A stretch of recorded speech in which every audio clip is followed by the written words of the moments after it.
Y siguiendo siempre el principio de precaución que guía todas nuestras actuaciones, hemos decidido la suspensión cautelar temporalmente, al menos en las 2 próximas semanas. Buenas noches. La vacuna de AstraZeneca contra el coronavirus dejará de inyectarse en España de forma preventiva durante los próximos 15 días. Así se ha decidido en el Consejo Interterritorial de Salud a instancias de la ministra de Sanidad. Nuestro país se une así a Alemania, Francia e Italia, que este lunes también han anunciado la suspensión de su uso. La suspensión llega tras detectarse varias decenas de casos de trombosis en personas a las que se le había administrado esta vacuna, una de ellas en España. Mientras tanto, el portavoz de la Sociedad Española de Medicina Preventiva pronosticó para mañana un enorme descenso en Ceuta en el número de casos y la incidencia acumulada que podría suponer salir del riesgo extremo. Mañana, con toda seguridad, mañana tenemos que tener hoy un día muy malo de casos, un número muy elevado de casos, para que mañana no bajemos a unas cifras de casi 200 por 100.000. Bajaremos en picado, porque por una razón muy simple, ¿no? Y es que hoy se cumplen los 14 días de los 56 casos declarados el día 1 de marzo, con lo cual, bueno, 56 eran 62, pero uniendo los de inicio de síntomas de días anteriores, pues se cumplían unos 60 casos. Entonces no dejarán de contar en la estadística de los 14 días. Por tanto, mañana tendremos una bajada impresionante de la incidencia acumulada en los últimos 14 días. Mientras esperamos que esto se confirme, hoy se cumple un año desde que apareció el primer caso positivo de COVID-19 en nuestra ciudad. Desde entonces, 4.838 personas han contraído esta enfermedad en Ceuta. Un año de pandemia que ha supuesto un antes y un después en nuestras vidas. Desde un punto de vista histórico, seguramente sea la mayor crisis que ha vivido este país desde la Guerra Civil.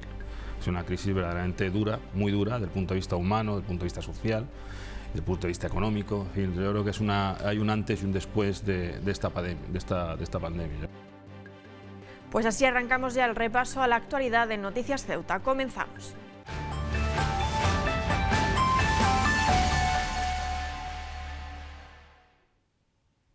Lo adelantábamos en titulares, el Consejo Interterritorial de Salud, tras reunirse esta tarde de manera urgente, ha decidido suspender temporalmente por 15 días la inoculación de la vacuna contra el coronavirus desarrollada por AstraZeneca por los últimos casos de trombosis.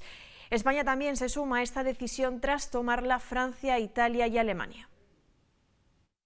Saltaron alertas de unos casos de trombosis poco frecuentes, no conocidos hasta el viernes, cuando se emitió, como saben ustedes, el comunicado tanto de la EMA como la OMS. Estos tipos de trombosis que han hecho saltar algunas, digamos, alertas en algunas agencias europeas, nacionales, es una trombosis muy específica, muy concreta, de senos cerebrales, casos que se salgan, por así decirlo, del patrón hasta ahora conocido. Ante estas alertas surgidas y a la espera, repito, del análisis pormenorizado y riguroso que haga el PRAC, y siguiendo siempre el principio de precaución que guía todas nuestras actuaciones, hemos decidido la suspensión cautelar temporalmente, al menos en las 2 próximas semanas. Según la directora de la Agencia Española del Medicamento, María Jesús Lamas, se trata de una decisión basada en la prudencia. Este fin de semana ha cambiado la valoración de riesgo-beneficio de la vacuna AstraZeneca. España ha registrado su primer caso con este diagnóstico. El fin de semana ha cambiado la valoración del riesgo.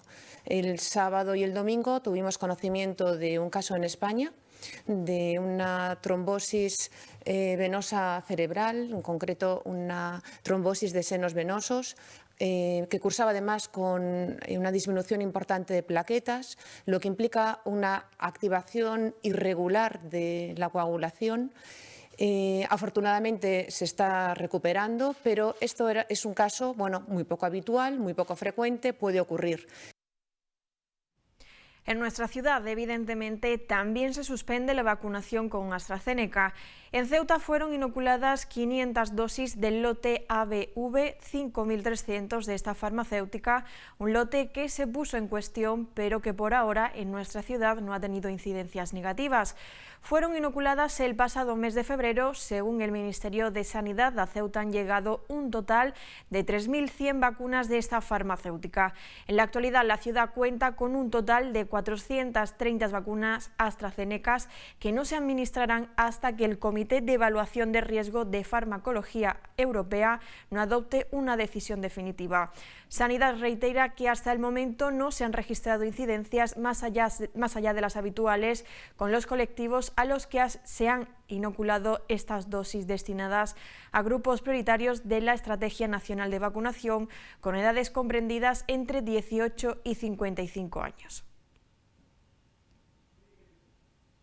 Pues desde el Ejecutivo ceutí esperan que la llegada de vacunas a nuestra ciudad no se interrumpan y puedan seguir así trabajando para lograr tan ansiada inmunidad de grupo. De las vacunas sea la llegada masiva de vacunas que se entiende que se va a producir en los próximos meses, pues nos sirva para poder generar esa cierta tranquilidad, ¿no? Esa inmunidad de grupo que se necesita, ¿no?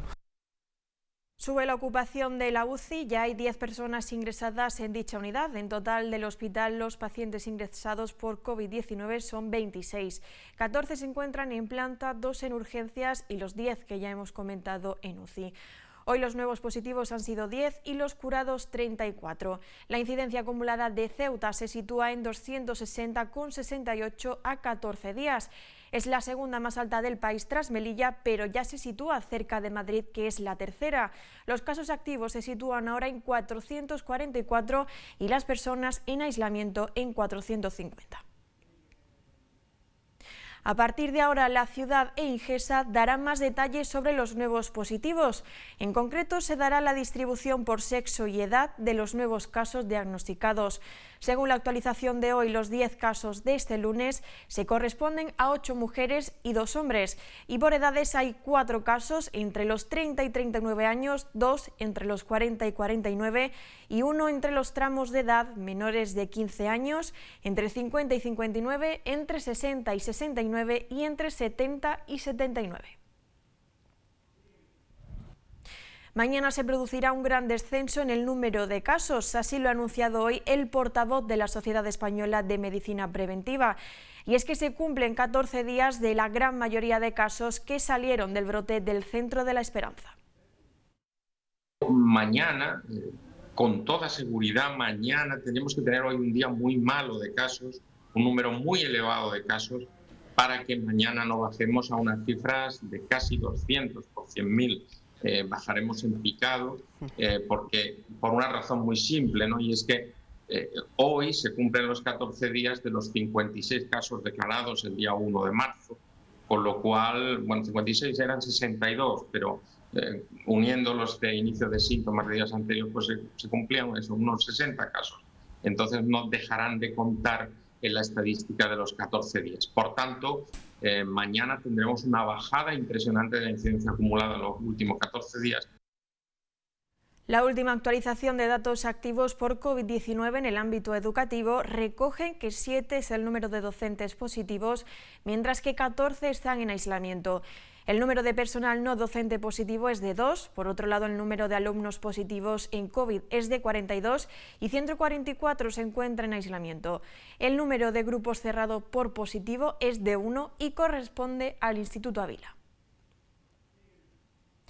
Y sepa también que el Banco de Alimentos va a permanecer cerrado una semana por un caso positivo entre sus voluntarios. Nos informa Ruth Gil. Pues desde hoy lunes 15 de marzo y hasta el próximo lunes día 22, tanto esta sede del Banco de Alimentos, situada en el polígono Virgen de África, como en Cañonero Dato, permanecerán cerradas debido a un caso positivo de COVID-19 entre uno de sus voluntarios.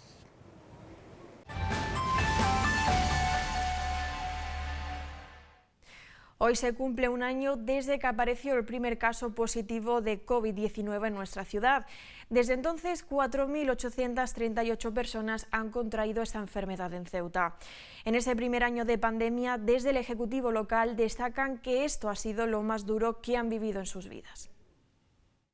Desde un punto de vista histórico, seguramente sea la mayor crisis que ha vivido este país desde la Guerra Civil. Es una crisis verdaderamente dura, muy dura, desde el punto de vista humano, desde el punto de vista social, desde el punto de vista económico. En fin, yo creo que hay un antes y un después de esta pandemia. El portavoz de la Sociedad Española de Medicina Preventiva ha hecho balance de este primer año de pandemia. Julián Domínguez afirma que ha habido luces y sombras, es decir, cosas que se han hecho bien y otras que no tanto. En cualquier caso, Domínguez ha querido tener un recuerdo para todas las víctimas. Y hoy pues hay que tener ese recuerdo para los 88 fallecidos que tenemos contabilizados y sus familias, las 260 personas que han ingresado en el hospital con COVID y los más de 30 que han ingresado en la UCI, ¿no?, por ser críticos. Entre los éxitos, la contención domiciliaria y la intensificación diagnóstica en la segunda ola con antígenos. La contención domiciliaria y el aislamiento domiciliario no lo recomendaba el Ministerio de Sanidad, recomendaba un aislamiento hospitalario.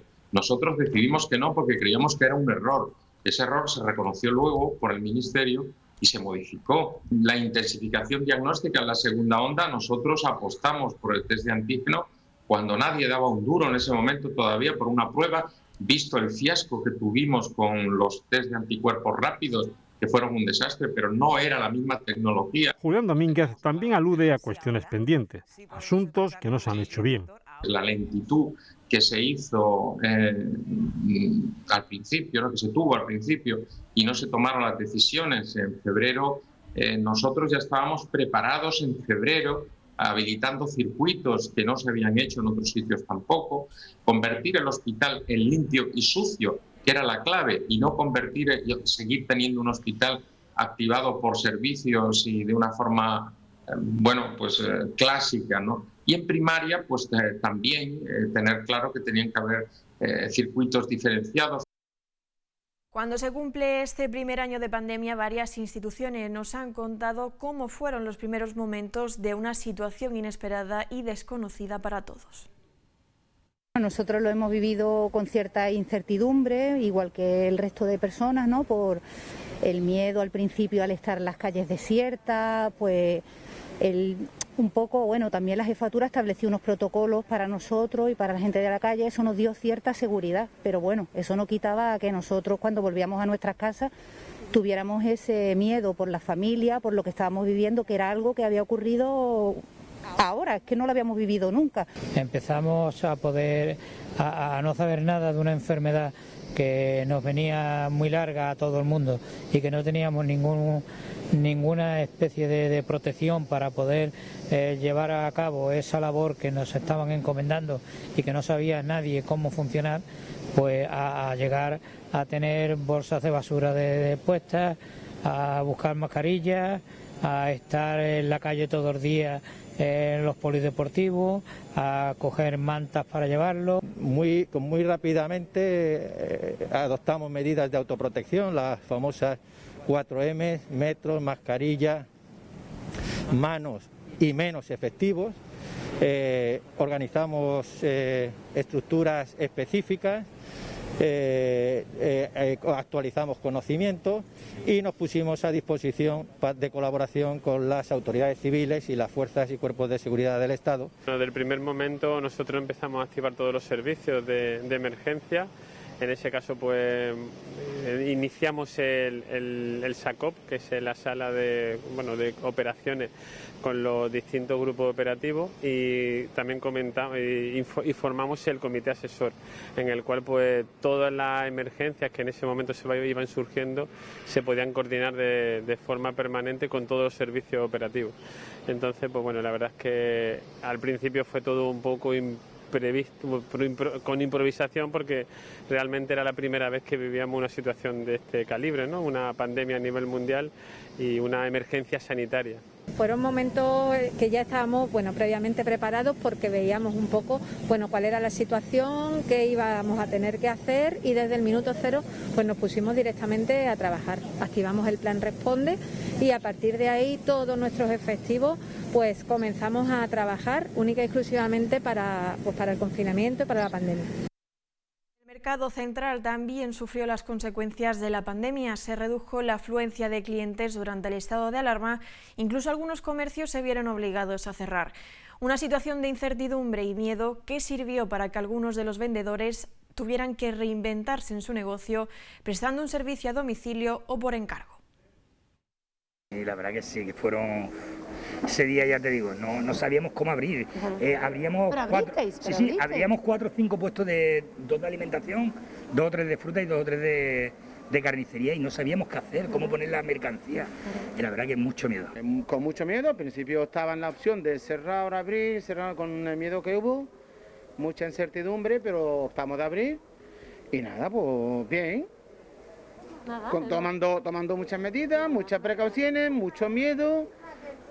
Claro, no se sabía nada, no se sabía con quién se luchaba, mucha información, mucho desconocimiento, pero gracias a Dios pues estamos. Lo tuve cerrado 3 meses. Los primeros 3 de la pandemia estuvimos cerrados, además que estaban abiertos los comestibles, las cosas malas. Claro. Y ya después ya empezamos a abrir ya poquito a poco. Mucho miedo. Empecé a contactar con mis proveedores y gracias a Dios salió todo bien. Y empezamos a abrir, empezamos a mandar a domicilio, empezamos a movernos y poquito a poco la gente va ayudándonos. Costó lo que no está escrito.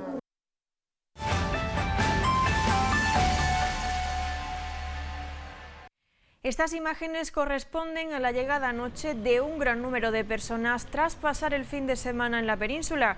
Y es que no cesa la avalancha de personas que cada viernes cruzan el estrecho pese a las recomendaciones y restricciones sanitarias. Claro que preocupa. Lo cierto es que eso es un poco, bueno, yo comprendo esa fatiga, que hay una cierta fatiga ya de la población con respecto a la situación que vivimos y es lógico comprenderlo, ¿no? Pero también hay que volver a recordar que hay que tener un poco de responsabilidad individual e intentar moverse fuera de la ciudad lo menos posible, ¿no? Porque no es moverse, no es que tú te mueves, sino que tú vas a otros ámbitos distintos y vuelves otra vez. Con lo cual, pues hay que intentar que sea solo lo imprescindible. Es cierto que hay menos movilidad que antes de la pandemia, evidentemente los fines de semana, que la movilidad era muy superior, pero sí que es cierto que hemos detectado desde Navidades hasta esta parte de este tiempo, hemos detectado un mayor número de personas que se mueven los fines de semana. Tenemos que lamentar el fallecimiento de una persona que se encontraba en la UCI, un varón de 74 años. Es la última hora que nos ha llegado en este momento. Nosotros seguimos con la información mientras esto sucede. En unos días y concretamente el 21 de marzo expira el decreto de presidencia actualmente en vigor. La ciudad continuará perimetrada, al menos en teoría. En cuanto al toque de queda, desde el Ejecutivo se recuerda que aún no hay nada decidido sobre su ampliación o no. Dependiendo de cómo evolucione esta semana, lo que queda de semana, y he escuchado, sobre todo, he oído al comité de expertos, se tomará la decisión. Yo creo que las variaciones van a ser muy pocas con respecto a lo que tenemos actualmente, ¿no? Va a ser, creo, que parece que no va a haber grandes variaciones, creo, ¿eh? ¿No? Ya te digo que no está todavía tomada esa decisión. Continuamos hablando de la posibilidad de modificar o no los tramos horarios del toque de queda, ya que tras la polémica del pasado viernes entre el jefe del Ejecutivo y Vox al respecto de lo que se afirmó en la Junta de Portavoces de la semana pasada, desde Presidencia se ha querido recordar lo que recoge el acta de dicha reunión. Ante la polémica suscitada en relación con la última reunión de la Junta de Portavoces, celebrada el pasado 11 de marzo, y en concreto acerca de la limitación de la libertad de la circulación de las personas en horario nocturno, el Gobierno de la ciudad afirma que en el acta de la misma se refleja de manera expresa que ante el planteamiento de Vox sobre la posibilidad de ampliar el toque de queda, el jefe del Ejecutivo local respondió que existía poco margen para pasarlo de las 10 a las 11 y ampliar de 4 a 6 el número de personas las que pueden reunirse en espacios abiertos y que en cualquier caso será una decisión sometida a la consideración del Comité Técnico que asesora a la presidencia de la ciudad. Por ello, tal y como expuso el presidente en su comparecencia del viernes, no existió ningún acuerdo acerca de este asunto y tampoco se adoptó ninguna decisión, estando esta supeditada a la evolución epidemiológica de la ciudad y teniendo en cuenta la opinión de los técnicos y en base al margen de maniobra que establece el acuerdo alcanzado en el Consejo Interterritorial de Salud y que contempla también la posibilidad de ampliar la limitación de la libertad de circulación de las personas hasta las 11 y la de permanencia en espacios públicos en 6 personas. Pues sobre este asunto, Vox continúa insistiendo en que el presidente no contemplaba ampliar el toque de queda. Este partido no ha quedado conforme tras consultar las actas de la Junta de Portavoces de la semana pasada. A su juicio hay graves omisiones y pedirán que las reuniones se graben a partir de ahora. Cuando hemos accedido a las actas vemos que hay graves omisiones. Para empezar, no se especifica nuestra primera petición de pasar el toque de queda a las 12 de la noche, en un acta, en un texto muy breve que para nada refleja lo que ocurrió en una reunión de alrededor de una duración aproximada de 1 hora. Pues sobre la ampliación a las 23 horas del toque de queda o su permanencia tal y como está, el Partido Socialista apoyaría dicha ampliación siempre y cuando los indicadores sigan bajando y no haya ningún brote y se refuercen las acciones de control y de información a la ciudadanía, siempre teniendo en cuenta también la opinión de los técnicos. El MDIC apoyará llevar al toque de queda hasta las 23 horas siempre que se intensifiquen los controles. Esta formación considera que para realizar esta medida han de darse una reducción del número de casos que no sitúe por debajo de los 250. Para el Movimiento por la Dignidad y la Ciudadanía es contradictoria la idea de mantener el toque de queda hasta las 22 horas si durante el día no existe un control de aforos y cumplimiento de medidas implementadas.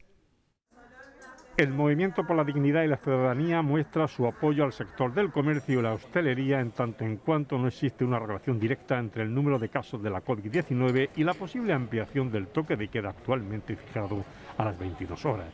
Desde el MDIC entienden que se debe cumplir con lo establecido en los informes de los técnicos, pero de la misma manera les parece, cuanto menos, una incoherencia que se mantenga el horario actual si durante el día no se producen aglomeraciones y se cumple con los aforos permitidos. El MDIC considera que primeramente se debería controlar las incipientes salidas de los fines de semana de nuestra ciudad antes que seguir asfixiando a nuestros hosteleros y comerciantes, quienes cumplen con las normas dictadas por la autoridad sanitaria y no deben ser quienes sufran la irresponsabilidad de una parte de la población a la que las supuestas autoridades les permiten salir y entrar de la ciudad con total libertad, mientras la mayoría de la ciudadanía cumple con las normas impuestas, concluye el comunicado de prensa.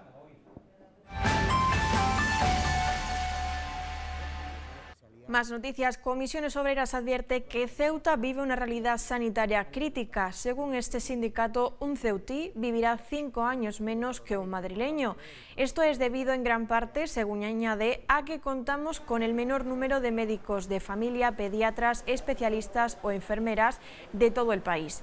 A esto también añade el sindicato la situación geográfica de Ceuta y el impacto de la pandemia que ha puesto de manifiesto, a su juicio, las carencias de nuestro sistema sanitario.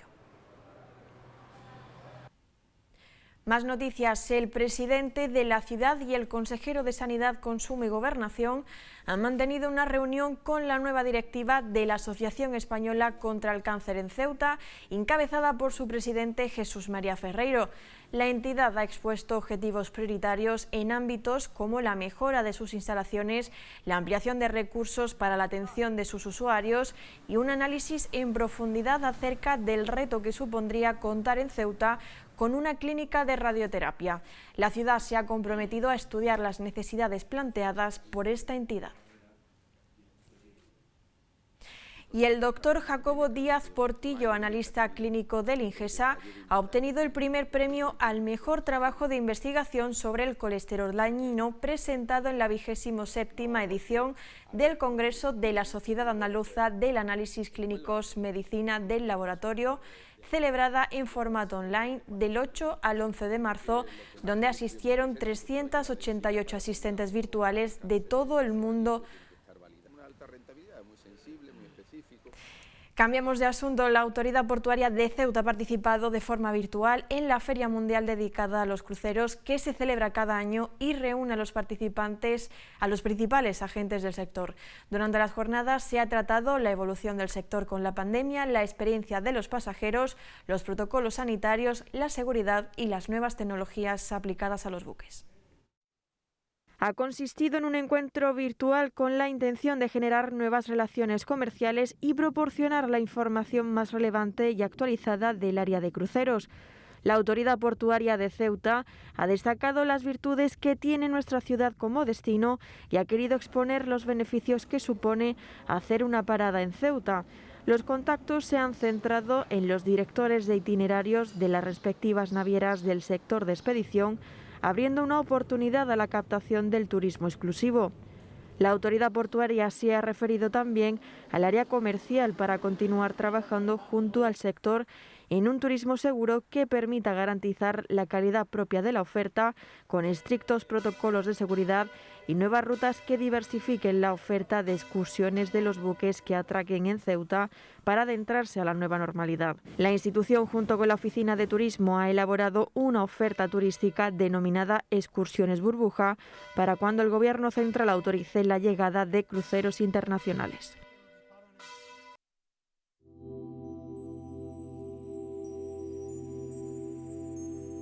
Conocemos ahora las previsiones del tiempo para los próximos días.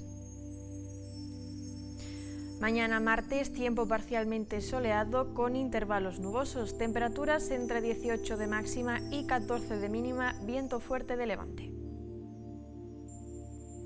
Para el miércoles, tiempo nublado, se mantienen las temperaturas y continúa el levante. La farmacia de guardia para esta noche es la farmacia Zurita en la calle Beatriz de Silva. Número 5. Y el número agraciado en el sorteo de la Cruz Roja ha sido el 332-332.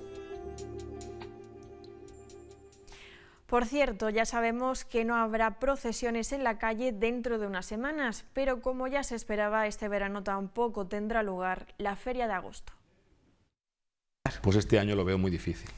Yo creo que va a ser bastante difícil que podamos tener una feria como la feria, las fiestas patronales. Sería muy complicado y además sería, yo creo que un poco irresponsable, porque lo hemos vivido ya. Hemos vivido un verano en el que pensábamos que íbamos a reducir mucho el nivel de incidencia, se iba a reducir mucho y tuvimos la crecida esta que hemos tenido y donde hemos tenido más fallecimiento, que te comentaba antes, de noviembre, ¿no?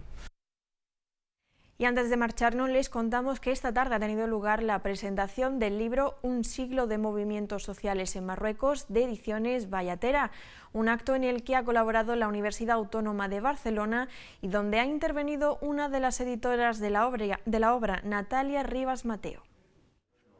Un total de 22 capítulos y 20 estudios de casos en un compendio pionero con un siglo de movilizaciones desde 1907 a 2018, de las épocas precolonial, colonial, los años de plomo de Hassan II y las recientes primaveras árabes.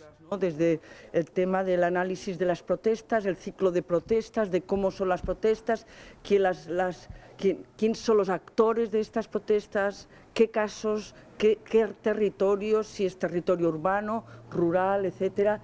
Hay mucha complejidad.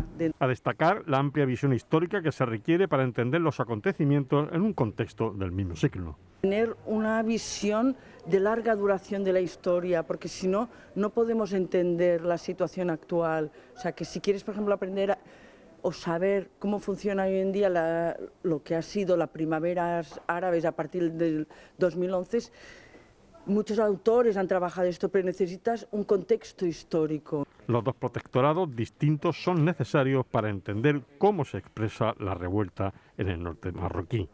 si no entiendes la figura del Krim el Khattabi durante las independencias marroquí, ¿no? En el Rif, como un héroe colonial, no puedes entender hoy, por ejemplo, los movimientos en el Rif, que es un héroe también postcolonial, ¿no? Sigue siendo una referencia, un mito, un icono de lucha. Nosotros ya nos vamos, ahora les dejamos con el Club Deportivo, en el que Javier Navas nos trae todo el resumen de los encuentros de este fin de semana. No se lo pierdan, nosotros volvemos mañana con más información. Que sean felices, adiós.